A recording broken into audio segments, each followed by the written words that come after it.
Welcome back, guys. So, I did it. The Blazing Shield Templar. And, well, I'm not gonna lie. It was a lot better than I thought it would be. Putting this thing together was interesting. In the past, Blazing Shield has not been the best skill. Way back when the game first came out, it was actually pretty good, but it took a lot of nerfs back then, and yeah, for a few years now, it's been tough to make a good Blazing Shield build, but I think I found a pretty cool sweet spot for it. So, this build, we've got 45k hit points, 5.6k weapon damage, almost 40% weapon crit, Resto Staff two-hand sword, and a nice beefy 16k shield stack that returns the damage back to the attacker when they break your shields. I found this build to be quite bulky to play, and having quite impressive firepower itself, the sustain being almost limitless for a heavy attack style build. I hope that you guys enjoy this one. This is a build that I have really wanted to try to recreate just at any point, and I've had a lot of trouble recreating a Blazing Shield style build for quite some time, and I was really happy with how this guy turned out. So let's take a look at that build. So, to begin, we are an Imperial on this bad boy. Now, in the footage, I was playing on my main Templar, which is a Wood Elf. You can actually do this on any race that you want. They'll all give you kind of a different benefit to your sustain. We use both our Magicka and our Stamina extensively on this build. So, there is no bad race, but there is a best, and that's going to be Imperial. For a couple reasons. Number one, it gives us the most max health, as well as another max stat stamina. And then, the other big reason is because of the 3% cost reduction that Imperial gets. That really helps offset the 3% additional cost that we get for being a vampire, which is kind of optional on this build too. All in all, though, I think Imperial plays best into this style. Now, let's take a look at the stat page. We've got almost 20k Magicka, 22k Stam, and just about 46k hit points. A lot of max stat to go around on this build. This is a heavy attack-based sustain build, so we need a lot of max stat in both our pools in order to play it effectively, and that big max health value, that's to give us the strong damage shields, which also end up being part of our outgoing damage as well. Now, let's take a look at the recovery side of things. Our sustain is actually really good for a heavy attack-based build. We are running the Torque of Tonal Constancy, and we've got quite a lot of health recovery as well. We take a look at our maxed out recoveries. We've got almost 1200 Magicka and Stamina recovery, and then just shy of 2600 health recovery. So tons of sustain to go with this build's heavy attack playstyle. But I found with this build that I almost never felt like I ran out of resources, but I would sometimes find myself in a situation where I just couldn't deal with the amount of pressure that was coming in, i.e. I was just taking too much damage. Now, taking a look at the offensive stats of the build, they are fairly impressive as well. We've got 5k just about weapon damage. Now, this gets up to just shy of 5.6k when we do our infused Resto Staff poke as well.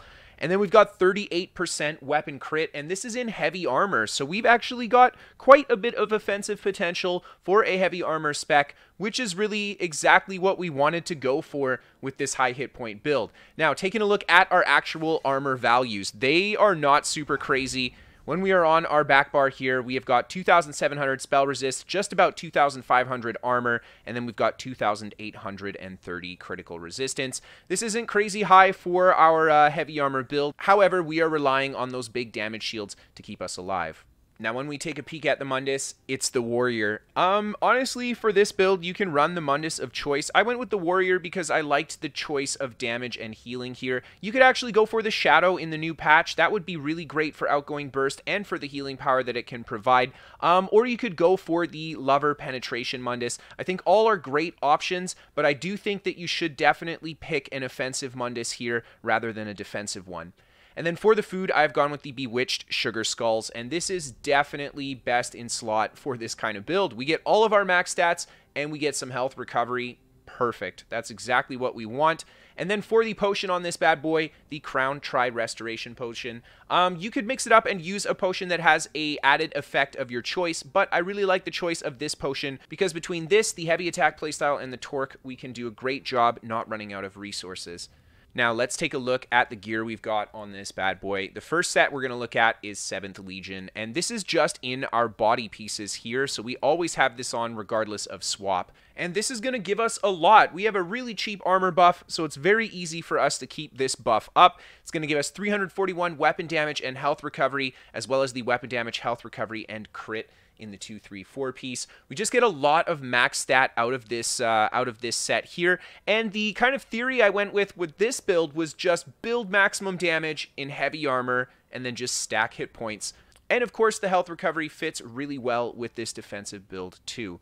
Now, the next set that we've got is on our front bar here, and it is New Moon Acolyte. Now, you don't have to go New Moon here, but again, I would highly recommend you pick an offensive set. I really like the choice of New Moon because it just gives us everything for outgoing damage. We get crit, damage, penetration, and then a huge amount of weapon damage. The cost increase isn't a huge deal because that is our burst bar. We won't be spending a lot of time on that bar. When we're defending ourselves, we'll be spending most of the time on the back bar. Now, I do think some other great options would be sets like Mechanical Acuity or even Briarheart on the front bar here, just to keep that offensive pressure up when we swap to the front, and even Clever Alchemist if you want to go that route too. It just makes your burst a lot more situational. And then the next set we've got on, of course, is the Torque of Tonal Constancy. I really like this item on builds that use both pools really heavily. This build definitely does, so we're going to get a ton of sustain out of this piece here. I would say that this build probably makes the most use out of the torque out of all the builds that I've played since I've kind of tried this new set out. And then finally on our back bar, we have got the Restoration Staff of Endurance. This is going to add some max health to our shield bar, which is what our shields scale off of. And then, of course, we get some health recovery on our defensive bar too. I know this might seem like kind of a weird back bar pick, but because we spend so much time on the back bar when we're defending, we'll get quite a lot of use out of this, and 618 health recovery, that is a huge value. Now for the traits on this bad boy, we've got Infused on the staff with the weapon spell damage enchant. I really like the Resto Staff for a few reasons on this. Of course, it's very easy to proc that weapon spell damage enchant because of the instant long-ranged attack. However, what makes it so good on this build is the fact that the Resto Staff will return a lot of extra resource on heavy attack, and it will give us the major mending buff. Those go such a huge way to keeping us alive and keeping us tanky. We return about 8 to 9k magicka with the Resto heavy attack on this build. It is absolutely incredible. Now, for the front bar, we've gone Nirnhoned with the poison damage enchant, and of course the Maul to give us the penetration. I'm not using the Greatsword ultimate, but if you guys wanted to, you could switch to the Greatsword instead. But I like the Maul because we're using Flawless Dawnbreaker, and it's just going to help our outgoing damage against everything. Nirnhoned being such a good main hand trait. In the new patch, you could actually go for Sharpened if you want here, but because we're using the Rally for the big heals that this build can actually get off with Rally, I did want to stick with the Nirnhoned Maul just to pair it, of course, with New Moon too. And then we've got the poison damage enchant as well. I really like the choice of poison damage simply because if the poison status effect procs when the enchant goes off, which has a 20% chance to happen off of a weapon enchant, the poison damage over time deals damage instantly. The first tick hits right away with the enchant hitting on your target as well. So you can actually get a little bit of additional bonus damage with that poison damage enchant, which is kind of nice. Now for the jewelry, we've gone full Triune with weapon damage, and this is just to reflect that max stat build that we're playing with no real investment in sustain. All of our max stats and weapon damage, absolutely perfect. Now for the gear, we have full tri-stat Hacky Joe glyphs. Again, we want all of the max stat that we can get across the board. And then I've got mostly Divines here. Now I have a mix of some other traits, but I think Divines is one of the best bets simply because it ups our outgoing damage. But it's kind of up to you. We could actually go for Infused on our big pieces. That wouldn't be a terrible option. And then, of course, Impenetrable being nerfed quite a bit in the Stonethorns patch. It's still going to be a good option for a defensive build like this. And then Nirnhoned is also going to be not a bad option either. So it's kind of up to the user. Again, I think that we benefit the most from going for Divines here and just letting our big shields be big shields. All right, so let's take a look at the abilities we've got on this build. First skill we've got is Biting Jabs. This is the primary spammable that we have, and honestly, man, this is how we kill things on this build. We've got the ultimate to mix into it too, but the Biting Jabs is going to do most of the work, and it actually gives us the major savagery on our back bar too, which is kind of nice. And then the next ability we have is Critical Rush, and this is here for the Gap Closer. This build is pretty slow, so having a Gap Closer will definitely allow us to hunt down and kill some targets that we wouldn't be able to otherwise. It's up to you guys. If you don't want to run Crit Rush here, you don't really have to. This is just a preference for me, choosing the Gap Closer over maybe another combo skill. Kind of up to you guys. If you want, you could actually put Power of the Light here, so you have that little bit of POW damage. Now, the next ability we have is Camouflaged Hunter, and this is simply here for that passive Major Savagery that it grants. We do get it from jabs, but having it up all the time is nice for our rally heal. And then, of course, we get the Minor Berserk if we crit an opponent from the flank. 38% crit chance with jabs, we will get that Minor Berserk. And we could use this for the Stealth Detect, but we could just spam jabs, which is probably a better option. Now, the next ability we have is Rally, and this is going to be the primary heal for the build. Honestly, we only run a single heal on this build. Again, we have quite a bit of flexibility with the skills that we have here, so you guys could add Vigor as a heal to the build if you really want, but if you're keeping your shields up, you don't need it at all. We have 2 strong damage shields and Rally. That's more than enough defense. So yeah, this is going to be the burst heal. The minor endurance that it offers is not going to make a huge difference to this build, but that major brutality going to help us get to that 5.6k weapon damage value. Now, the next skill we have is Turn Evil. This is the primary stun for the build. You could go for the Templar Javelin here as well if you don't want to go for Turn Evil. Turn Evil is just really nice because we're playing a tanky spec. We're going to have a lot of opponents on us, and you'll see in the footage we get a lot of stun coverage with it, so it ends up working really well for us. Of course, slotting this will be a Fighter's Guild skill, giving us a little bit more weapon damage on the front bar too. And then for the ultimate, it's the Dawnbreaker of Smiting. We can actually hit pretty hard with this thing. It's not half bad for how bulky we are. Honestly, I really like how much damage we get with this. A 16k tooltip on it, pretty respectable. And I think a big thing about it too is that people just don't expect you to be able to slap down a hard Dawnbreaker like this when you have so many hit points. So they don't think you're going to be able to hit them as hard as you can. And then finally, moving on to our Resto Staff Bar. Again, such an important weapon for this build because of the amount of resource that heavy attack returns. The first ability that I picked is Race Against Time. I was a little bit on the fence between Race Against Time, Power of the Light, and the Psijic skill Meditate that returns resources. Honestly, I think Race Against Time is a must-have on this build because snare removal comes in so handy to staying alive. Regardless of what spec you're on, you don't want to get trapped in a bad spot if you can help it. So, yeah, we are durable, but we're not durable enough to have a whole Zerg slap into us and hope to survive. So, yeah, this is going to help us pretty much stay mobile, and the minor force that it provides is a little bit more extra offensive potential on top. And then for the next ability, we've got Spiked Bone Shield. Now, between this and our Blazing Shield, that is where our damage shields are going to come from. As you guys can see here, we've got 17k total damage shield stack between these two bad boys. Really nice stuff. Now, Spiked Bone Shield is a very good damage shield because it will return 135% of the direct damage that it takes back at the enemy. And that's going to do some serious damage to an opponent. And then, of course, the next skill that we have is Blazing Shield, which is our Magicka dump for a shield, and probably the shield you'll use more often. You should try to keep both up if you can help it, but because the Resto Heavy attack gives us a lot more Magicka back, we can keep that Blazing Shield up a lot. And yeah, this one will return 37% of the damage it absorbs to everybody around you. So a little bit of a different function, but both shields are essentially shooting out the damage you take back at your opponent. If you keep both of these up in a one-on-one, it makes you incredibly hard to almost impossible to kill. Unless your opponent can deal an insane amount of damage, they're going to have a really tough time chewing through this kind of a build.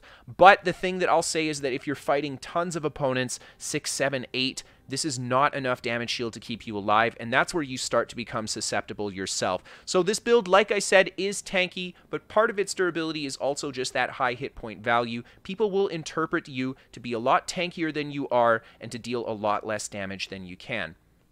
Now, the next skill that we have is Extended Ritual, and this is here just to remove those negative effects. This is an absolute must-have for this spec.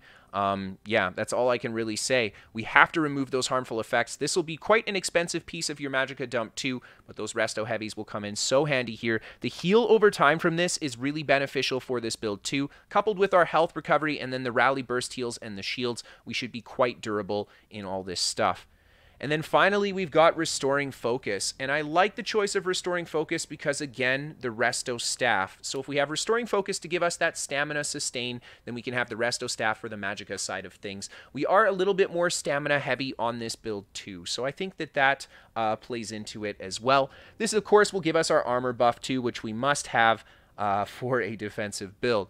And then finally, the ultimate on the back bar is the Swarming Scion. And yeah, I don't have to tell you guys why this is the ultimate. It'll give us all of our max stat increases. This is what can let us push 60k hit points on this build and still deal a lot of damage. It'll give us 1,000 Magicka and Stamina, so we'll have 30k Magicka and Stam and 60k HP. It's a very interesting ultimate to put this character into. To be honest, unless you have a lot of guys attacking you, you will likely not die in this ultimate. You're just too bulky, and the amount of damage that you do will heal you as well. So as long as you stay offensive, keep those shields up too, you're just constantly crapping out damage to everybody around you. Now the downside, of course, is that this ultimate is incredibly expensive, so it takes a long time to save up for it. But when you use it, that is 20 seconds of pretty much God mode on this build.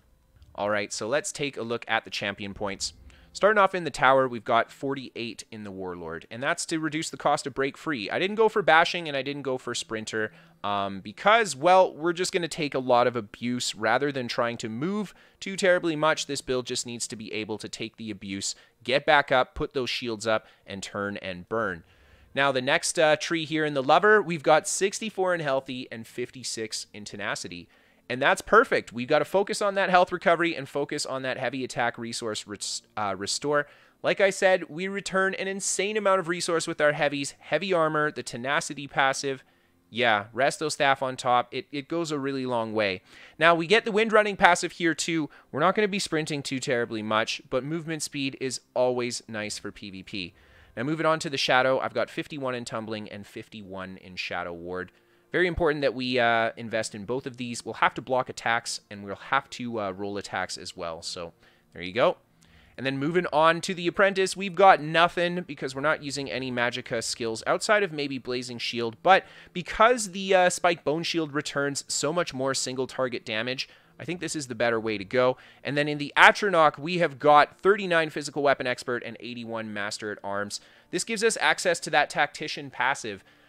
We actually roll quite a bit in this build. You're a tank. When you're a tank, you will roll, and when you roll, lots of things are attacking you, so you'll set a lot of them off balance. This extra damage this provides with the Exploiter passive honestly helps us give that outgoing burst to not only just our offensive attacks, but our shields will do more damage as well. So yeah, this helps out a lot. And then the choice to go for Physical Weapon Expert here, that's just to give us all-around outgoing burst. The Greatsword Heavy is a powerful attack and a powerful resource restore for this build. We could put some points in Shattering Blows to make us a little bit better against those shielded opponents if you guys want. And then moving on to the Ritual, we've got a nice even 49, 50, 51. At that 38% crit rate, I didn't see a reason why not to go for a nice balanced tree here. We got good outgoing damage in every department. We get that Exploiter passive, which is so great. Perfect Strike, which is great for our crit chance as well. And then finally, we get Last Stand. And Last Stand is going to be nice because this build can hug low HP. So you will fall below 20% and you will likely be able to get back up from there. Major Heroism, always fantastic because we're using such an expensive ult too. Now moving on to the Steed Tree, we got 60 in Critical Resistance and then 61 in Ironclad. Yeah, big focus here on just reducing incoming burst. Very good stuff. In the Lady Tree, we've got 27 Hardy, 27 Elemental Defender, none in Thick Skin. I opted out of Thick Skin this time because we have the Purge and the Resto Heavy. You can purge a ton on this build, so you shouldn't be needing the Thick Skin, but if you guys feel like the dots are chewing you up, you can take some points out of here and invest them into Thick Skin. And then finally in the Lord Tree, I got 61 Bastion, 27 Quick Recovery, and 7 in Heavy Armor Focus. Big focus on Bastion, man. We got to have those big damage shields. 17k stack. We ain't messing around. So yeah, there you go. That's the build, guys. Alright guys, so let's jump into that PvP commentary. To start us off, I'm going to be doing a little bit of a 2vx with Liar here. Now, like I said, this build's a little on the slow side. Honestly, this build is way better in a group than it is solo. I would say it's definitely a group-oriented build more than anything, but you can play it solo, and here you can see we're just laying down the hurt on these guys. I think a big thing, again, is they just don't expect me to be putting out the damage that I do, so they don't respond right away with their defenses, and by the time they realize how hard we can hit, it is too late. And now Liar's here too, and we're going to do our best to keep these bodies down. I throw the Dawnbreaker down. He does a good job blocking it, but I hit the guy with fear. Liar drops his Dawnbreaker, and we finish off another blue on the stack there. There's that heavy attack from us to get a little bit of resource back. And look how we're always leading with that heavy attack. And the blue group responds with quite a bit of pressure here. And I just go into my damage shields and we kite back behind the rocks here, throwing down my heals and stuff as well. And just trying to pull these blue apart a little bit. This guy's out here. Looks like he's trying to pick up some bodies. Just quickly jump on top of him, hit him with the fear into the jabs, and he goes down. This guy's going for the res. I go for the Dawnbreaker on him, not seeing how many hit points he had until after we dropped the ultimate there, so we probably shouldn't have done that, but that's okay. They trap me in the middle there, and you just see how the attention of this group is just gravitating away from me. They're all kind of chasing Liar around and just allowing me to just do whatever I want offensively here. And that's where I'm talking about the mental aspect of this build. We have a lot of hit points, and I think people, they just look at the hit point value and they assume that it's not worth attacking you. And there you see they're doing really hard chase on Liar still, and I'm just trying to stun everybody to get him the time so he can kite in there. And now all of these guys are going to jump on top of me. Now that Liar's had a little bit of respite, looks like he actually got a good turn on one of the enemy players there, but the whole group's coming in now, so we just retreat up to the top here, and we're going to see if the blue will follow us. This guy comes around the corner here. I got my one shield up. We just go for that heavy attack into the jabs. He hits us with the fossilize, but he's still in range of our pokey, and Liar finishes him off there too as well. And now we're going to see how we can do here. There's a lot of blue around that corner. A few more have been trickling in as well. So, yeah, this is going to be a nasty engagement. We go for the poke on this guy there. I just hit him with a heavy attack again. We're just doing a few little bounces with the Resto heavy attack here. And then I put myself between Liar and the group. Oh my gosh, so much damage coming in from those guys. And now I did want to include the death here because there is definitely a limit to how much abuse a build like this can take. We are bulky, but we cannot tank a Zerg. So they're going to tear us down there. And we just didn't get to terrain in time.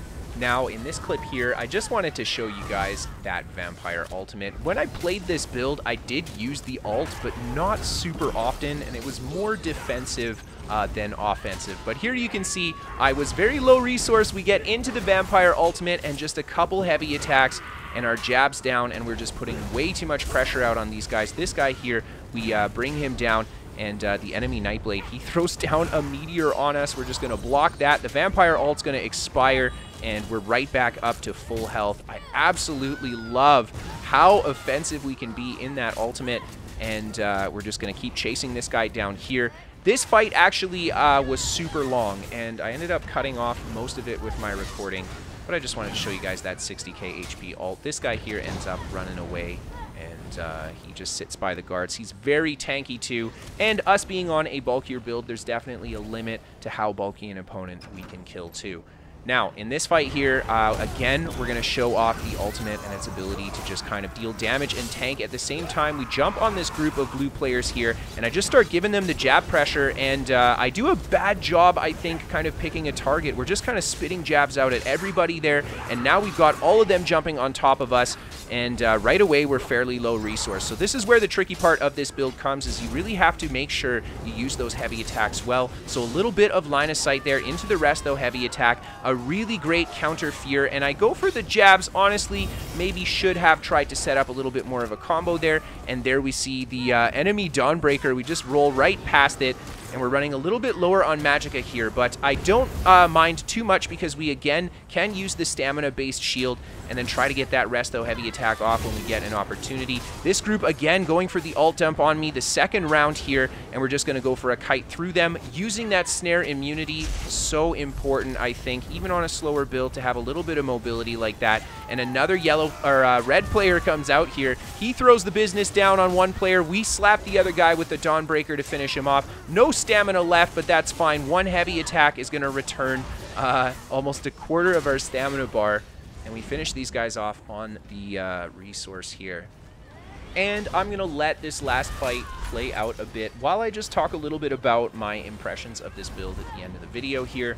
Like I said, this is not a meta build. I think that you could build something that is more effective if you didn't go for the max hit point route. I just really wanted to use those damage shields that aren't often used in PvP and still have some viable offense with it. So I really enjoyed this unique kind of playstyle that this offered, and it's something I definitely think with a bit more work I could improve upon, and I would love to see what you guys come up with. I think that these hit point based skills are super niche for PvP, and I would love to see them become a little bit more popular amongst a variety of specs. So yeah, there we go. I really enjoyed playing this though, and I really hope that you guys enjoyed watching it. I'm sorry I don't have too much footage for it, but that's the way she goes. If you guys want to send in your clips for the top 5, or if you want to send in a build to be featured on the channel, you can send that to KristoferESO@hotmail.com. Give me a follow on Twitter to keep up to date with my shenanigans. And of course, check out my Twitch for my live streams if you guys want to catch that goodness. Be sure to check out KristoferESO.com for a written guide to this build as well as my other builds,